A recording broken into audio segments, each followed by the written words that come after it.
बने रहिएगा, एक बार फिर से आपके पास आएंगे, आगे की खबरों पर भी आपसे जानकारी लेंगे। अगली खबर भी लखनऊ से मिल रही है, जहां सिविल कोर्ट को फिर से बम की धमकी मिली है।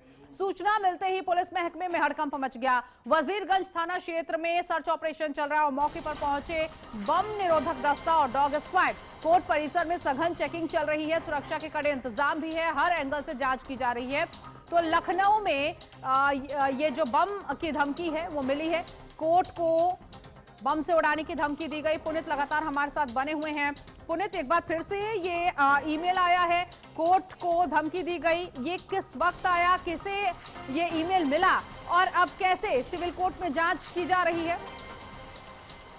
सीधे तौर पर लखनऊ सिविल कोर्ट को एक बार फिर से बम से उड़ाने की धमकी दी गई है। फिलहाल बम की सूचना पाकर मौके पर स्थानीय पुलिस पहुंची, बम निरोधक दस्ता पहुंचा, डॉग स्क्वाड पहुंचे और पूरी पुलिस फोर्स ने यहां पर सघन चेकिंग अभियान चलाया। वजीरगंज थाना क्षेत्र में सिविल कोर्ट आता है और वहां पर सर्च अभियान चल रहा है। फिलहाल ये मेल किस तरीके से आया, कहाँ से इस मेल, क्योंकि पिछले आप देखें तो कुछ दिन पहले भी लगातार कोर्ट जो थी उनको उड़ाने की धमकी दी गई थी, लेकिन इसके बाद में जब जांच पड़ताल हुई तो ये मेल फर्जी पाए गए थे। ऐसे में इस बार फिर से हालांकि सूचना क्योंकि बम धमाके से रिलेटेड थी, इसलिए पुलिस कोई सुरक्षा में कसर नहीं छोड़ना चाहती थी और ऐसे में बम स्क्वाड के साथ में डॉग स्क्वाड के साथ में एक बड़े पुलिस बल ने यहाँ पर सघन चेकिंग अभियान चलाया है। लेकिन वर्तमान स्थितियां बिल्कुल सामान्य है। सवाल फिर वहीं आकर रुक जाता है कि आखिर अगर ये फर्जी ईमेल भी है तो इसके पीछे कौन है? और इससे पहले भी अलग अलग जिलों में इसी तरह से धमकी मिल चुकी है ईमेल के जरिए।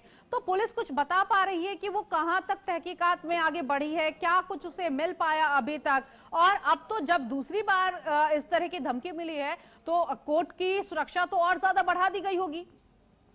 देखिए, सीधे तौर पे जिस तरीके से कुछ दिन पहले उत्तर प्रदेश की तमाम कोर्ट को बम से उड़ाने की धमकी मिली थी, सबसे पहले वाराणसी कोर्ट को मिली थी, उसमें जिस व्यक्ति की गिरफ्तारी हुई है वो उसकी मानसिक स्थिति ठीक नहीं है। और इसके अलावा जो अन्य कोर्ट को धमकी मिली है उसकी भी जांच करी जा रही है। इसमें उत्तर प्रदेश की सुरक्षा एजेंसियां ATF तक वर्क कर रही है।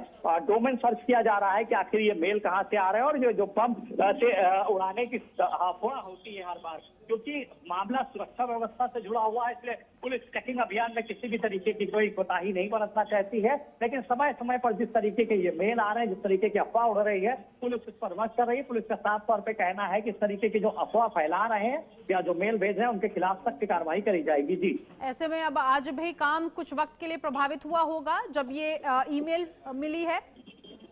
जाहिर तौर पर देखिए, कोर्ट में तमाम तरीके के केस रहते हैं और ऐसे में जो वकील हैं, जो उनके साथ में उनके क्लाइंट्स रहते हैं, जज रहते हैं, जब सघन चेकिंग अभियान चला तो कहीं ना कहीं माहौल थोड़ा डिस्टर्बेंस वाला था। वहां पर लोगों ने कोई आपत्ति भी जताई थी, लेकिन मामला सुरक्षा व्यवस्था से जुड़ा था, इसलिए अधिवक्ताओं ने पूरा सपोर्ट किया। कुछ ही देर में परिसर की पूरी सुरक्षा व्यवस्था जांचने के बाद फिलहाल डॉग स्क्वाड पुलिस बल ने राहत की सांस ली है। किसी भी तरीके की किसी भी अनहोनी से निपटने के लिए पुलिस बल हमेशा तैनात है। जी, ठीक है, बहुत शुक्रिया इस जानकारी के लिए।